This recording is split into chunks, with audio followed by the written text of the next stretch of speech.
At a population of around 60,000 people, the Cuna serve as the largest indigenous group in the country of Panama in Central America. These people have plenty of characteristics that define their uniqueness, while they also have others that show similarities to other societies. For example, the art style of the Cuna, also known as mola, is a very unique stitch and thread style of art used in order to make certain designs that can go from animals to their surroundings to what they value. Whereas in language, Cuna is very similar to Spanish in that it is a dialect. Only a few word and grammatical variations distinguish it from Spanish, although as you will see later on, it appears different, but in its syntax and other parts, it's very similar. One thing that defines Cunas is that they are a matriarchal society.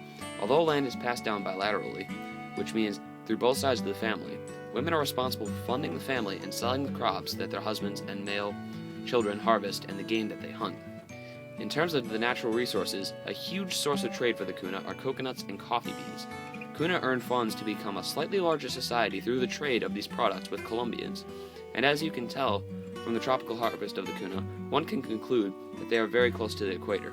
Being in Central America, that assumption would be correct. Their topography is fairly normal, consisting of flat, farmable land, although since they do live on islands, this can result in more precipitation, almost too much for the crops. Historically, the Cuna were first discovered by Spaniards around the 1600s. They fled up jungle rivers and settled where they had an abundance of fresh water. They moved to islands in order for easier trade, less diseased bugs, and to reach fresh water.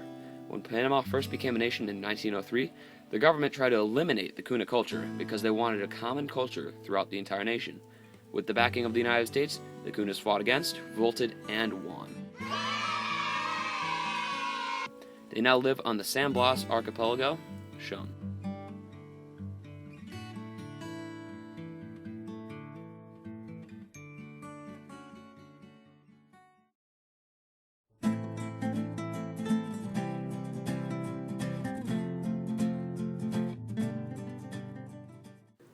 As referenced to earlier, Cuna is similar but different in many ways in comparison to other languages, especially those in its language family. Anthropologically, language is a system of arbitrary symbols used to communicate ideas, while these symbols have a shared meaning. Many argue language is a completely distinct and special element of culture that should be set aside from other elements on its own. In terms of the Cuna, they fulfill all parts of the definition of language. They are able to communicate with each other with shared meanings, which helps them innovate, communicate, renovate, elevate, integrate, and other aids you can think of. With language, the Cuna can create new words and meanings. Like back in the 1600s, the Cuna didn't have the word coco loco, or coconut with rum, because they did not possess the need for the term. The Cuna also display the 5 properties of language. These properties are multimedia ability, arbitrariness, discreteness, productivity, and displacement, which we will go over in that order. In multimedia ability, the Cuna possess this property because they can speak Cuna orally, they can write it, paint it, stitch it, even sing it. Cuna has many different forms that it can communicate its ideas through. Arbitrariness is how the actual words have no link to the real meaning of the word. In Cuna culture, the word chichi has no link to the word moon, and on the contrary of time of day, the word ipe has no link to the word sun. The word and meaning do not affect each other at all, and if the words were swapped during the creation of Cuna language, like if chichi was sun and ipe was moon, it would not affect how the language operates. The Cuna language is thirdly discrete, because one can break apart its words and find separate meanings. You're not just limited to a set number of letters, like the letters K, W, E, and N, and A, to create the word quena, or one. I can also take other letters to make the word po, or two. I can take the N and the A from quena to make the word na, or hello. Breaking down words to create separate meanings is discreteness, and the Cuna language possesses it. Also, we have the property of productivity in Cuna. Productivity in language means the ability to take the limited number of words you have to create infinite sentences. The Cuna possess this because you can exchange an infinite amount of shared meanings through the sentences that you say. You can say, hi, nice to meet you, or na, anil ito, but you can also say, nice to meet you, what is your name? Anil ito igibinuka. You can keep adding on parts to a sentence to create infinite meanings, and the Cuna possess this in so many ways. Finally, the Cuna possess displacement because they have the ability to talk about what isn't present in time or place. You can talk about something, you could talk about seeing someone tomorrow, even though that time is not here yet, through the phrase an benedici be dako, or see you tomorrow. Grammar is one of the most important factors of the language, and without it, getting our meanings across wouldn't be entirely possible. How exactly do the Cuna show this property? Well, they show it in their syntax, through their word order. A normal sentence in Cuna would go subject, verb, object. An example of this is hard to understand, but also shows relation to its mother language, Spanish. If you were to say, I had a good time, you would say, añer etosa. Breaking it down, an stands for I in English. Secondly, yer stands for had or having. Lastly, etosa means a good time or passing. So as you can tell from the formation, it goes from the subject of an to the verb of yer to the object of etosa. We also have two fields of grammar, phonology and morphology. Phonology is the study of sounds, while morphology is the study of meaning. In phonology, it relates heavily to Spanish. Certain phoneme examples we can hear in Cuna are like our basic vowels: A, E, I, O, and U. A is pronounced like the A in father, ah. E is pronounced like the A in the word late, A. I is pronounced like the I in the word police, E. O is pronounced like the letter O in the word ode, O. And U is pronounced like the U in the word flute, U. Secondly, in morphology, the Cuna possess many small units of meaning, or morphemes. There are two types of morphemes, free and bound. Bound must be attached to something to have meaning. Like you can't just take the bound morpheme tilla from tilapia and expect it to be a word on its own. Whereas a free morpheme can have a meaning on its own, like tilapia is a type of fish. There are hundreds upon thousands of these in every society like the Cuna, like tea, chichi, ipe, and kulub, which in their set order mean water, moon, sun, and eagle. Most Cuna nowadays speak Spanish and or English. This is because the Cuna language is considered extinct because of its few amount of speakers and the high influence of the Spanish. They speak Spanish and or English mostly in order to talk to tourists and visitors. In terms of diffusion, the Cuna have mainly diffused from the Colombians since they have shown so much trade with them for sugar and coffee. It makes sense why this is where they get many staple products for trade. In exchange, the Cuna give coconuts. They have certainly obtained a significant amount of culture from the Colombians, mainly since they used the process of slashing and burning in their fields, which they got from the Colombians. One can notice that culture affects language and language affects culture, both greatly in their effect.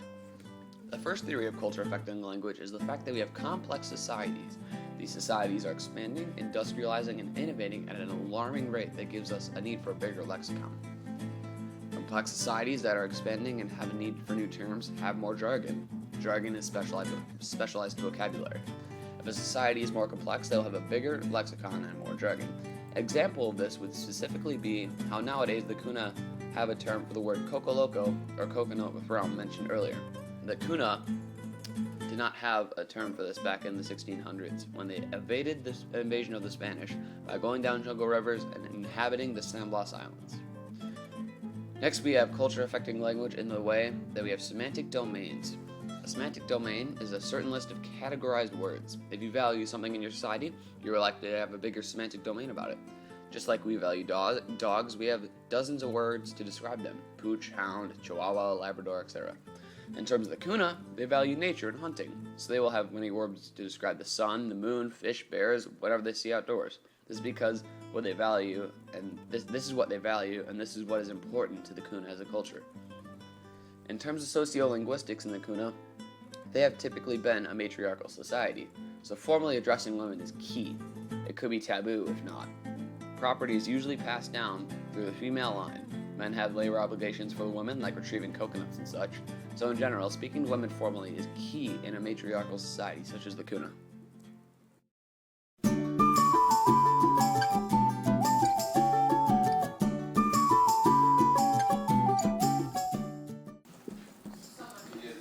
As we have learned in this class, marriage is a socially approved sexual and economic union between at least one man and one woman. The two types of marriage that are performed are polygyny and monogamy. Polygyny was used as an early form of marriage. When the Spanish settlers came, the Cuna resisted them. They fought them alongside the Scottish and the French, who were also settling the area. As in most societies, the men went to war. With all the men going to war, a gender imbalance was created. This caused the men to marry multiple women. As a result, more land could be tended by one family, and each family could have more kids as future workers. Even with polygyny being used, monogamy was still useful. It kept women who have higher status from getting jealous, not just jealous about the other woman, but with whose line items will be passed down through. It also makes arranging marriages easier because there is less people in the marriage. Arranged marriage is the traditional way for the Cuna to get married. To arrange a marriage, the parents of a woman will look for potential spouses. When they find a man that they believe will be a good match, they will talk to the parents of the man. The woman and man usually do not know what is going on at this time. When the marriage is over, the husband has to pay his father-in-law bride service. Bride service is when a newlywed husband works for his father-in-law for a year. After the year is up, the husband and wife can either keep living with the wife's family, or they could go and get their own land.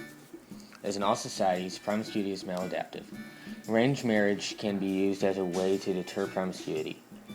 Parents will keep a closer eye on their children to make sure that they're not causing any problems. This is because they want their child to be seen as a likable person. Parents will try to find someone who is as close to a perfect spouse as they can find. If a person is promiscuous, they may cause problems within a marriage by not liking the fact that they will only be with the same person or people for the rest of their life. Parents tend to look at specific aspects of a person that they want their daughter to marry. The major aspect of which the Cuna look for in a spouse is that they are also Cuna. They stick to island endogamy when it comes to marriage. This is done to keep their ways theirs. This also means that they will have the same language, myths, values, and location. When a family is finally put together, then they can fulfill the functions of marriage. The first function is the enculturation of the youth. Until the age of 5, children are raised by their mother and their grandmother. Males at 5 get turned over to their father, who teaches them how to hunt and fish. The females remain with their mothers to learn how to cook, farm, and sew mollusks. Men and women divide labor by how they are taught. Men do the hunting and fishing while women sell coconuts and the mollusks that they create. Relations with other societies cannot be established because the Cuna are endogamous. Only relations within their own society are established, but this does not fulfill the marriage function of relations. Men and women will spend time together when they have it in order to fulfill the sexual function of marriage. Marriage works to influence the way a family is formed, causing there to be more or less people in a marriage.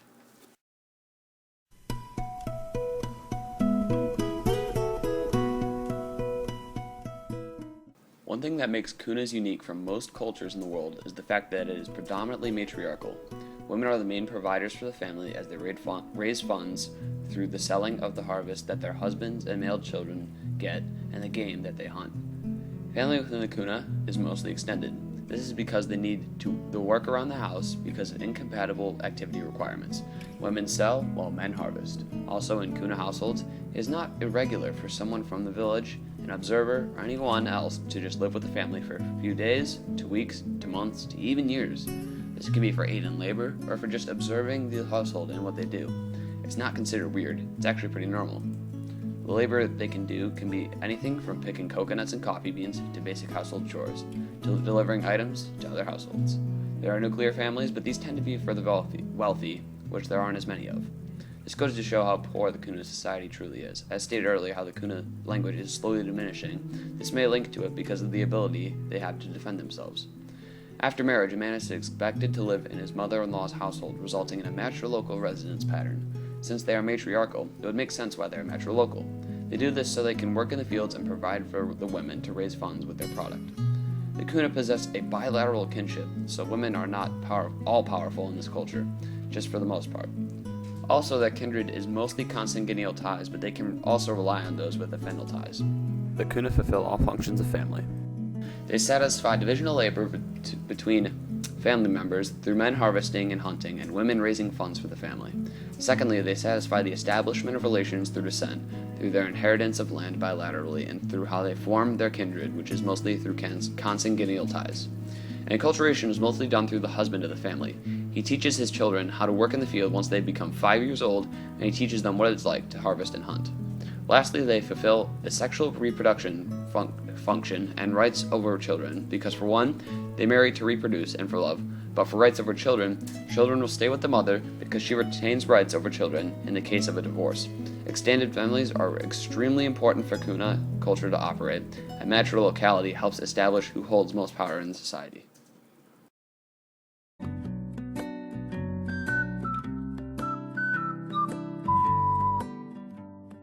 The Cuna religion is a religion that is polytheistic. Through time, their religion has integrated many different elements of different cultures into it.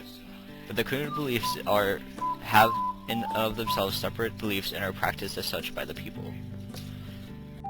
Religion is the set of beliefs and rules of how to interact with the supernatural. For example, the Cuna have the Ikar, which is their holy document. This tells them all the rules, myths, and guidelines of how to interact with the supernatural. In their religion, there's a strong emphasis on nature. They believe nature is sacred and preserves it as such. They believe that the body has a physical and psychic level. This can be seen with shamans going into trances. In the trance, the shaman's physical body stays here, but their soul will leave to visit either the underworld or heaven for a period of time to talk to the spirits. This also shows how they're animistic, because they have ancestral spirits that they believe continue on after death and that they can interact with through the shaman. There are good and bad relatives that they have. The good ones usually are only interacted with through trances. Bad relatives can interfere with them, but can also be seen in trances as well. The bad spirits are called animal people. The good spirits are in one of the 4 levels of heaven, aspiring to become to the top level, whereas the bad spirits go to the underworld, and the worst ones go into the 4th level of the underworld, which is the worst. They also show many animistic qualities, which includes believing that stones and various other nature objects have mana, and as such, many stones can often be used by shamans to help heal people because they contain this mana. Also, they can have specially made dolls made by the shamans and who say a special dialect of the language called Sura Nuku Kaya over the dolls to try to appease the ancestors and help someone heal. The Cuna have many myths, including the creation myth, which is when Wako, a human, was sent down to Earth and then called back up to heaven by God. There are many other human missionaries like him since then that God has sent down and then called back to heaven. Their rituals are everything but prayer and sacrifice. Mainly the shamans are the ones who are performing these rituals. The most common ones they perform are trances, non-ecstatic divination, and fetish magic. They also contain the sacred, social, and moral components of religion. The sacred can be seen in the sacredity of nature. This helps. They believe that all nature is sacred and preserve it as such, and so that all crops and nature around them are preserved for the future. Their social aspect can be seen through the communal meetings every week, where the chief will tell them myths and do various other things involving their religion. The moral involves how the people who are bad in life are sent into deeper levels of the underworld, whereas the good are sent to the different levels of heaven. Also, Tyler's idea that religion is used to explain as an intellectual tool to explain the world can be seen in their myth of explaining why the rate of albinism is so much higher in their society. The psychological, as explained by Freddie Malinowski, is the idea that by explaining these things, such as why the albinism rate is so high, allows for stress to be reduced in their society. The Cuna contain 3 of the 4 cults. They have individual cults, as can be seen in funeral rites, where one person is praying to free the soul of the dead individual when they're being buried. They have shamanistic, as shown since they have shamans that help heal and meet with the ancestors. Also, they have a communal cult where the society comes and meets, and the chief talks about the myths of their society. As you can see, the Cuna religion fills all the needs they need to survive through the rituals, myths, rituals, and beliefs that they contain in their society. And through their religion, they meet all of the needs that they may have to survive.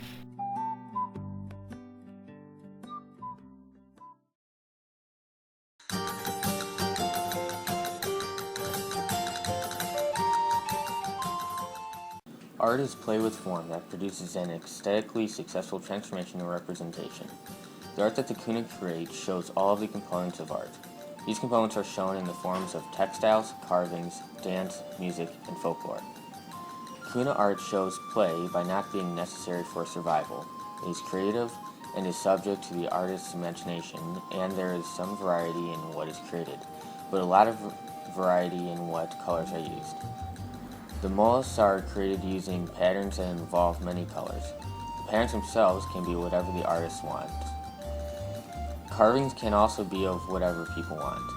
Dancing, playing, music, the carvings, and nowadays mollusks are not necessary for survival. They are made or performed for show or for fun. The art is aesthetic because it makes people feel. A carving can be of an important person and make someone feel sad, happy, or other feelings that they have towards that particular person. Mollusks are made to look beautiful. They are something that is supposed to make a person stop and look at them. This is useful because some are made to be sold. The environment allows for very few resources to be used in their artwork. The main resource that they have is wood. Trees are found on the islands and along the coastline. Wood is used to make houses and the carvings that they make. Reed is also found and is used for the making of panpipes for their music. Going off of Fisher's theories on visual art, it is easy to tell that the Cuna are stratified. In their art, like mollusks, there is little empty space showing that they work with the other people. This would be working together to gather coconuts or going to a marketplace to sell goods. Unlike elements are used in their art, different colors and shapes are used. This shows that they have social differences. Examples are that women hold a higher status than men, and shaman hold a high status within their society. Cuna artwork has many enclosed spaces. This correlates to them having private property. One person's property is theirs and theirs alone. According to Lomax's theory on music, the Cuna are both complex and stratified. Complexity is seen by them using clear, distinct words and not just sounds. Stratification is shown because they have a leader in their songs. Ayers' theories on child raising and its effect on music is also seen in the Cuna society. Their music has a steady tempo, which shows that children are carried in slings when babies. In traditional music, there are no solos. This shows that children are taught to be compliant. The art of the Cuna is highly impacted by 3 things. These are how they are raised, their past, and their environment.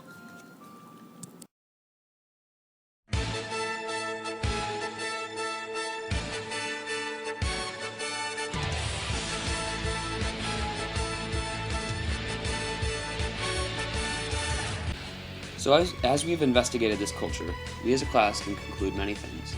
The Cuna display a true need in all elements of culture, from their unique resources and harvest of coconuts and coffee, to their nearly extinct language, to old-time polygyny, to natural local residence patterns, to shamanistic beliefs with emphasis on nature, to molas. The Cuna definitely display importance amongst all of these. In all 365 of the sandblast islands in which they inhabit, they may display island endogamy, but they more so have characteristics that bring them together to have commonalities. Cuna are a very unique people while having similar traits to other cultures. In its language, it's very similar to Spanish, but in its family and residence patterns, it's fairly unique, especially in its art styles. That's what makes Cuna unique. I hope what you've seen today has made an impact on you all, from the beautiful scenery of the Sandbox Islands and their molos, to the history and how far they've come. That is all. Thank you for listening.